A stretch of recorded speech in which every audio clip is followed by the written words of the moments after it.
Hello everyone and welcome to the Chem Videos Sunday night live stream. Tonight we are going to introduce a brand new topic, a topic that has never been discussed on this channel before in over 10 years.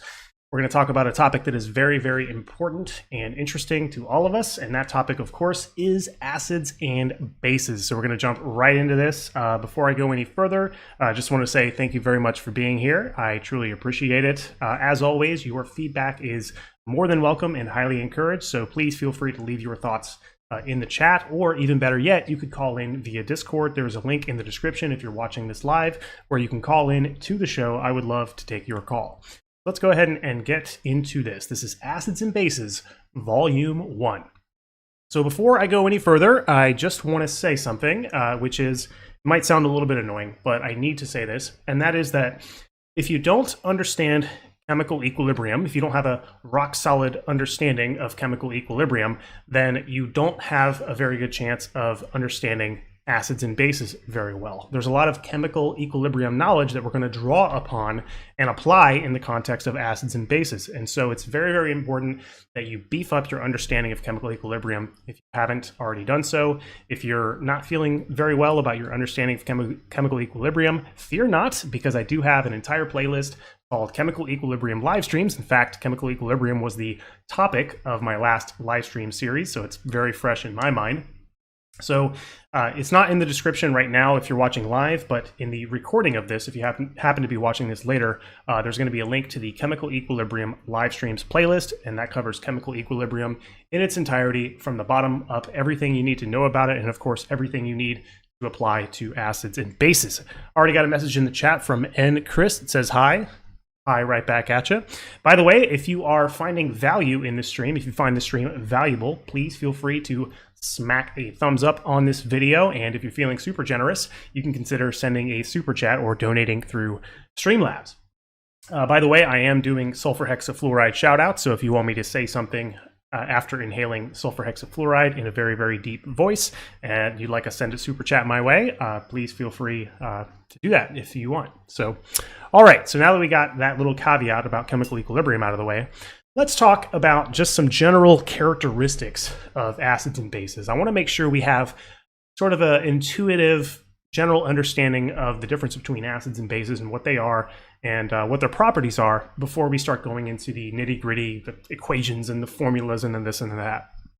So we're going to start with some characteristics of acids. So what are some of the characteristics of acids? Well, for one, acids tend to taste very sour.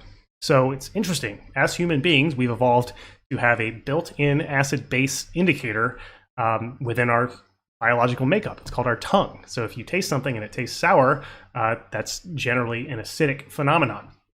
Now, I'm not encouraging you to use your tongue to test the acidity of all acids. There are a great many acids that if you taste them, they will cause you bodily harm.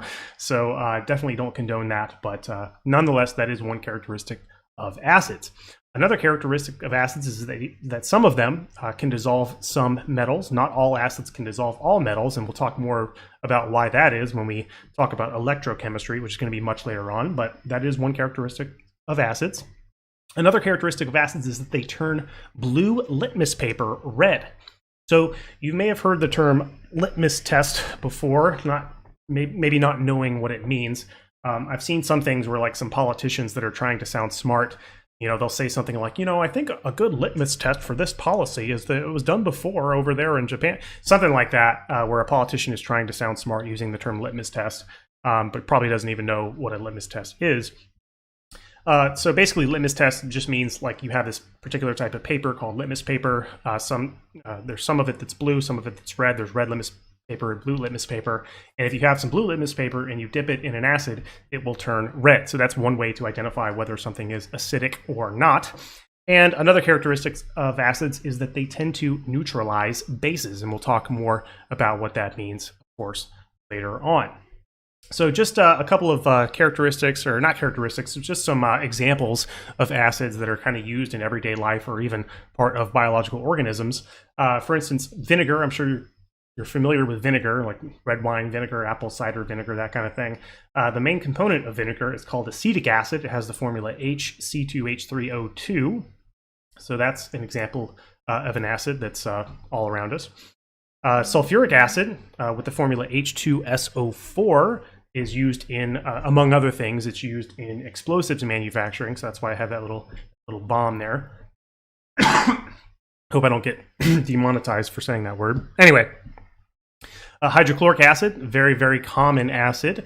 It has a lot of applications, and one of those applications is that the stomach uses it to dissolve food. So stomach acid, the main component of stomach acid is hydrochloric acid, HCl. There's another one called hydrofluoric acid. This is particularly corrosive, particularly dangerous, nasty stuff that you can't even contain with glass because it'll just dissolve the glass. But that property is actually used by some people to perform glass etching to make these really nice looking images on glass. So those are just a couple of examples of some common acids. So now let's turn our attention to bases. What are some characteristics of bases? Well, you can probably imagine that they're going to be kind of the opposite of acids, and you would be correct in assuming that. Bases tend to taste bitter, so they're not really used in food as much. They tend to have a slippery feel to them. So if you ever held a bar of soap, as I'm sure you have, that slippery phenomenon is as a result of the base that's in the soap. And bases, they turn red litmus paper blue. So oftentimes when chemists are performing a litmus test, they'll have both a red piece and a blue piece of litmus paper. They'll dip both into the liquid.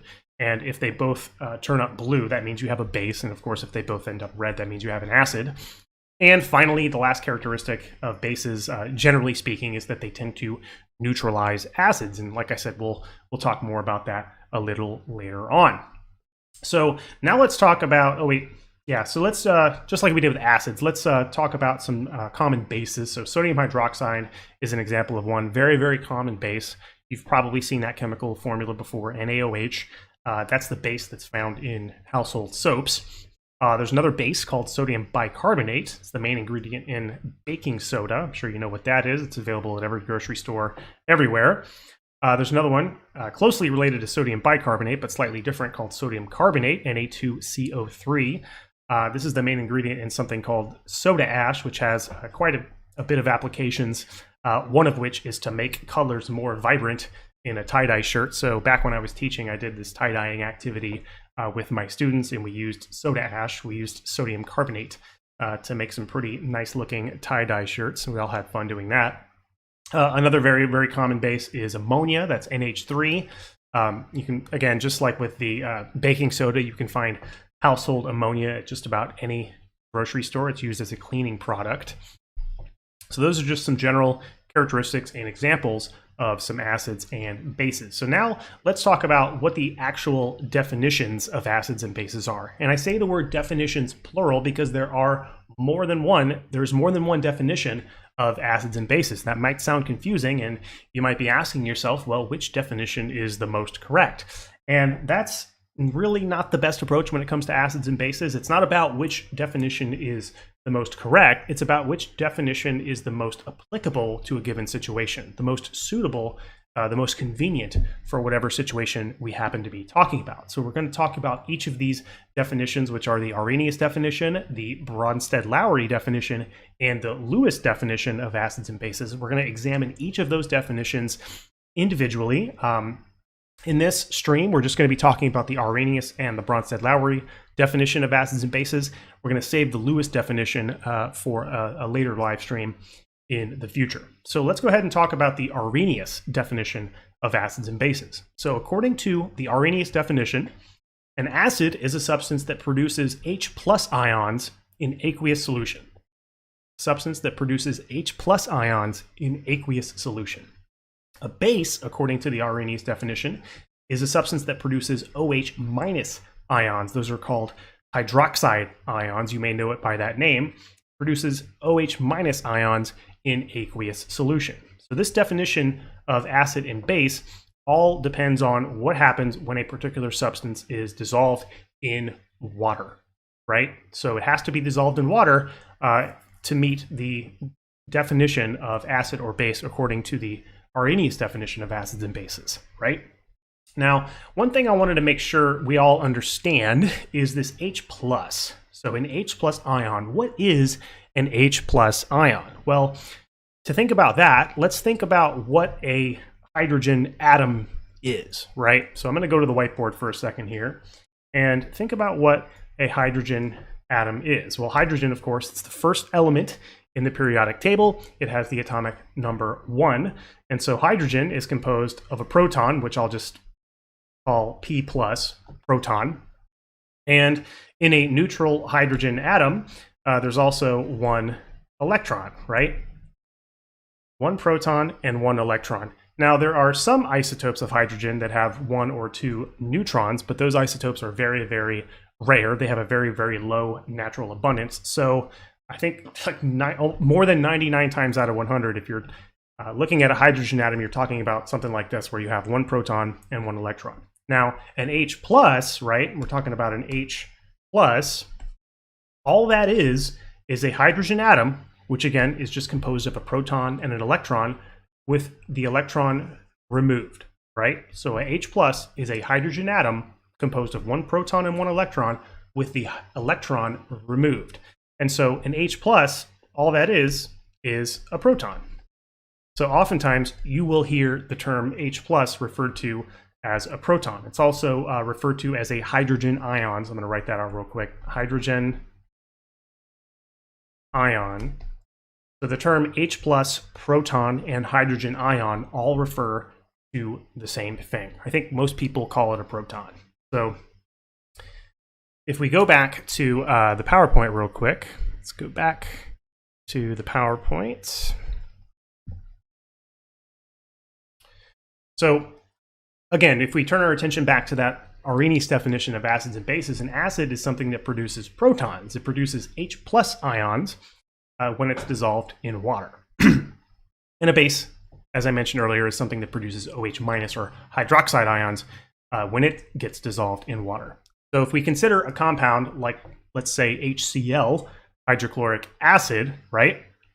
If you put some HCl in water, now HCl, when it's not in water, is a gas at room temperature, and it's composed of individual molecules, each composed of a hydrogen covalently bonded to a chlorine. But when it's dissolved in water, it dissociates. It splits up into H plus ions and Cl minus ions according to this chemical equation shown here. HCl yields H plus plus Cl minus, right?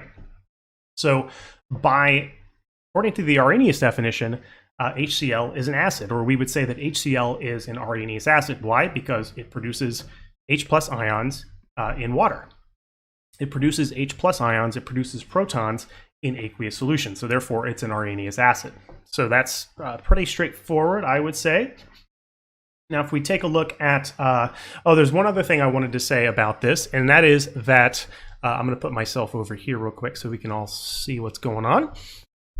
So anytime you have an H plus, or a proton, as we have established, if you have a proton in water, protons, H pluses, are very, very, very reactive.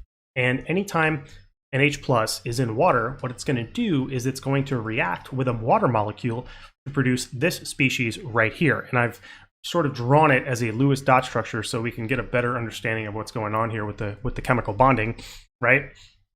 So anytime an H plus is in water, it's going to react with a water molecule. It's going to bind to a water molecule to form this species right here, which is called the hydronium ion.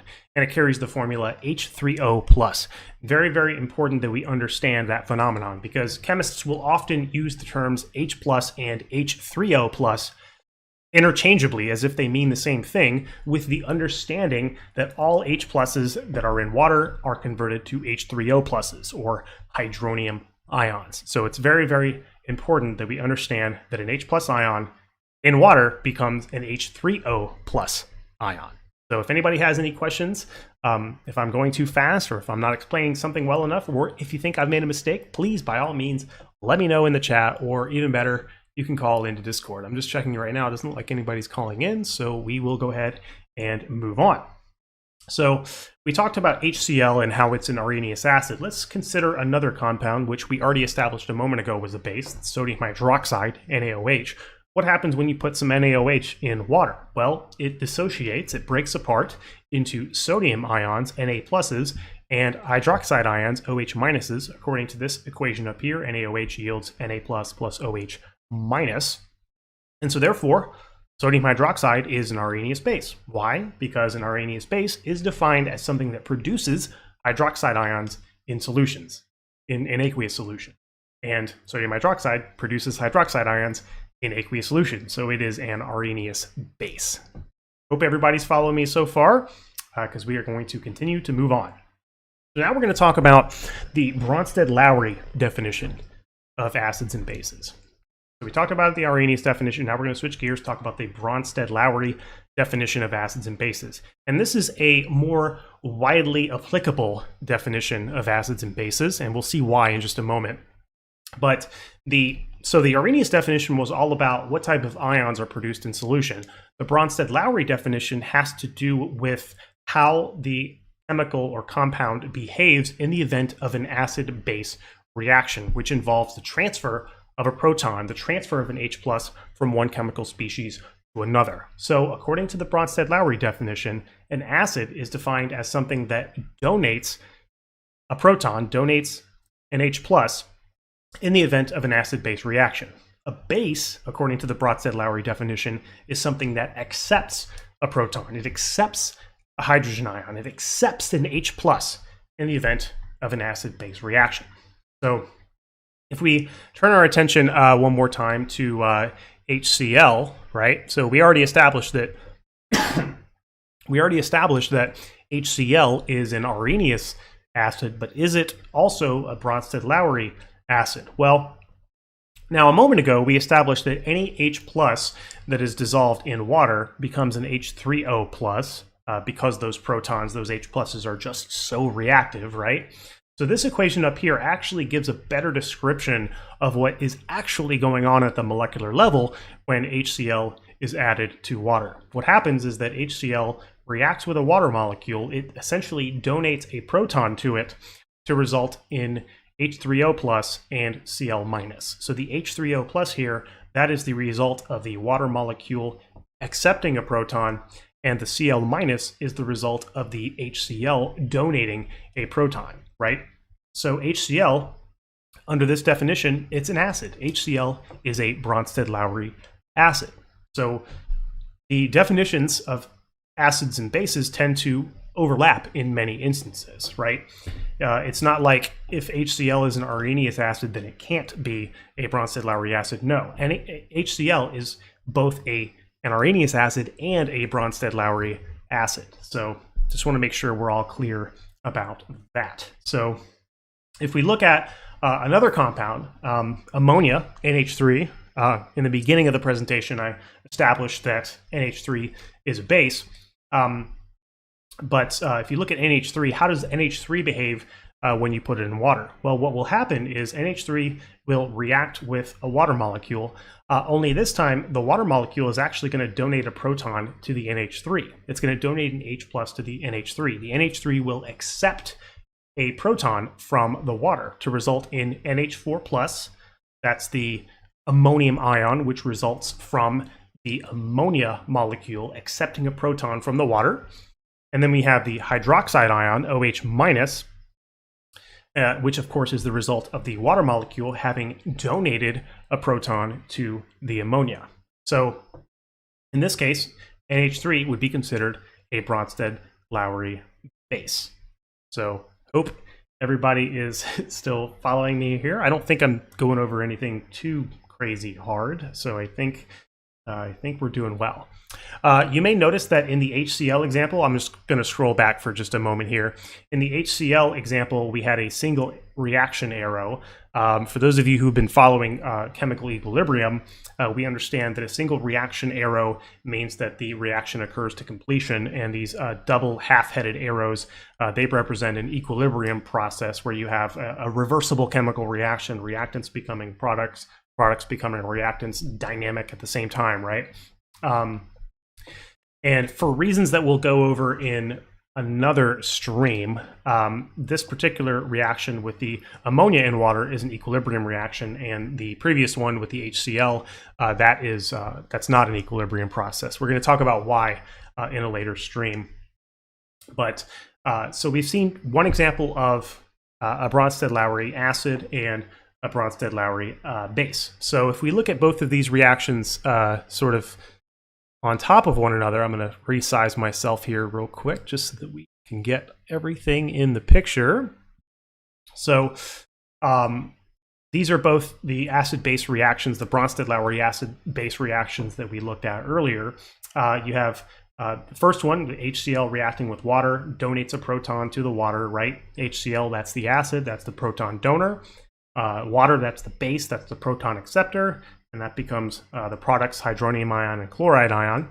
And then in the other reaction that we looked at, we have ammonia, which is the base that accepts a proton from the water, which donates the proton to result in the ammonium ion and the hydroxide ion. So notice here that water is actually capable of behaving both as a Bronsted-Lowry base and also as a Bronsted-Lowry acid, right?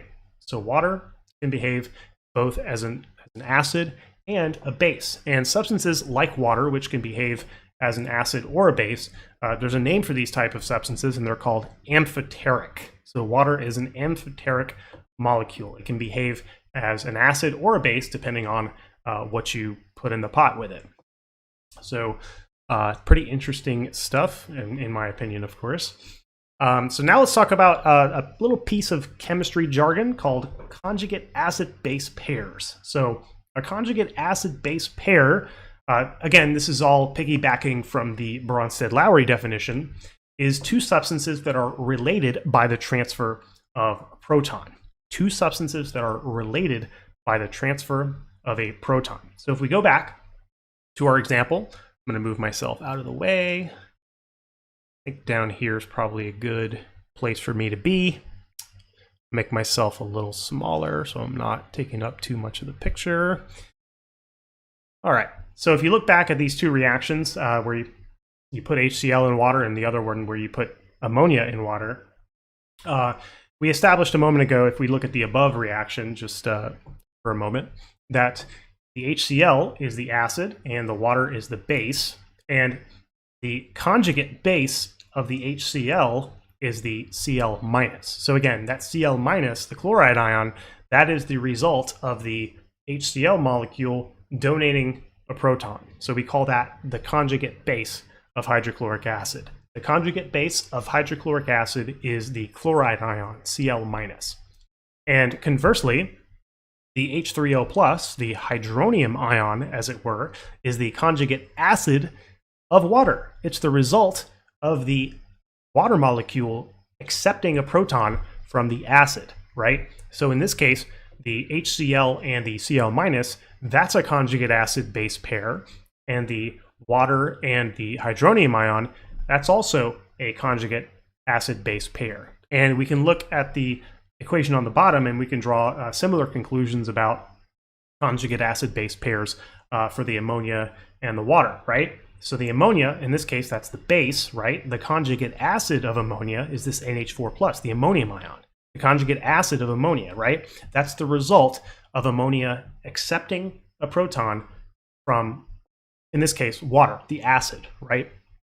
And then if we look at the hydroxide ion, OH-, that's the conjugate base of water. That's the result of water acting as an acid and donating a proton to a base.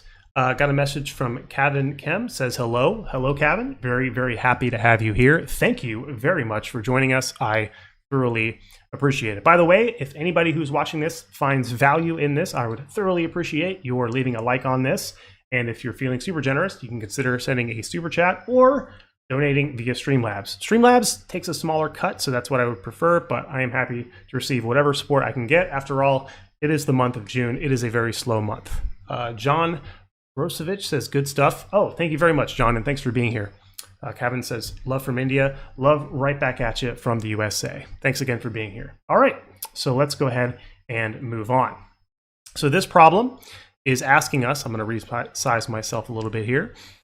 This problem is asking us to identify the Bronsted-Lowry acid, the Bronsted-Lowry base, the conjugate acid, and the conjugate base in the following reaction, where we have HCO3 minus, that's the bicarbonate ion, reacting with water to produce H2CO3, that's carbonic acid, and OH minus, that's the hydroxide ion. So what we're going to do is we are going to take this to the whiteboard. If I can scroll ahead and find it, there we go.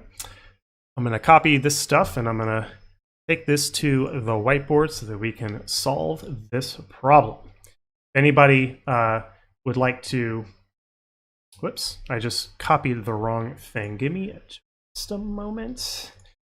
Here we go. Still getting used to this live streaming stuff. I don't know if I'll ever be used to it. I'm not really a natural at this. I have to learn everything and grind my way to trying to get some skill at this. Okay, so we got this reaction, right? It's an equilibrium reaction. Not that that necessarily means anything for the purpose of identifying conjugate acid and bases, but you know, it's important to observe everything, right?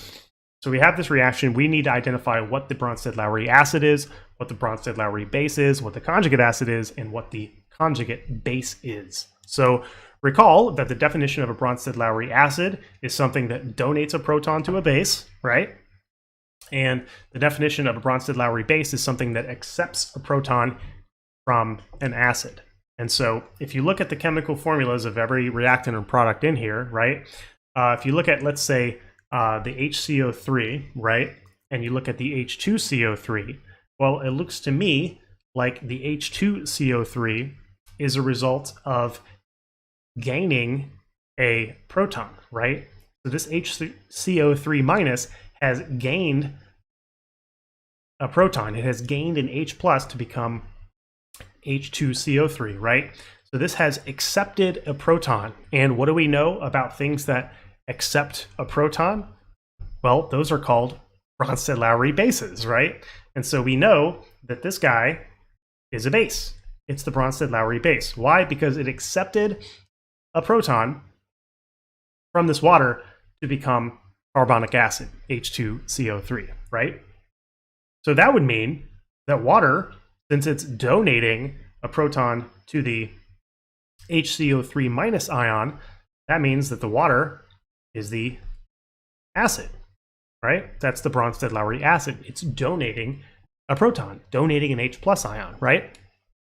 And so the conjugate base, or excuse me, the conjugate acid of this HCO3 minus would be this guy, right?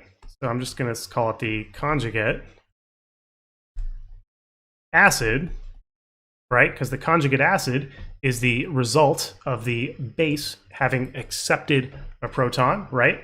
So remember, the conjugate acid base pairs are always the two substances that differ only in the transfer of the H plus ion from one substance to another.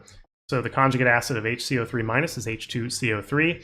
And finally, the conjugate base of water, which is actually something that we looked at earlier, that's the hydroxide ion, right? So this is the conjugate base, right? The hydroxide ion is the conjugate base of water. That means it is the result of the water having behaved as an acid, donating a proton to a base. So there's a lot of jargon in here.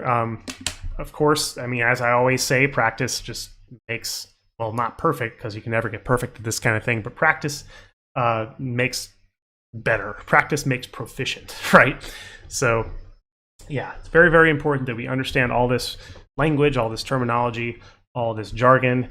And all right, so this is all of the content chemistry-wise that I have for you tonight. Thank you guys so much for watching. Didn't get any super chats, but hey, I know you guys still love me. I don't know, maybe everybody's trying to tune into save their money to tune into the Logan Paul Floyd Mayweather fight tonight. Maybe, I don't know, probably not. I know I'm not. So, all right, thanks again, everybody, for being here. I definitely appreciate you being here. For those of you who don't know, I stream every Sunday night at 9:00 p.m. Eastern Time. That's the UTC -4 time zone. And so you guys are welcome to tune into my weekly live streams. Very, very happy to do these. Next week, we're going to dig deeper into the topic of acids and bases. We are going to invoke the equilibrium content that we learned in the last live stream series.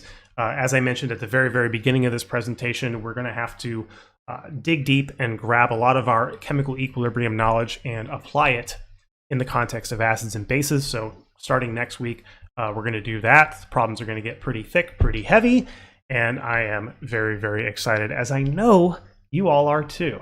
I know you are. Can't read your messages in the chat, at least from some of you I can, but most of you aren't chatting. But I just know, I can sense it through the computer. You're as excited as I am to continue this amazing discussion on acids and bases. Thank you very much again for watching, and y'all have a great week. I love you guys.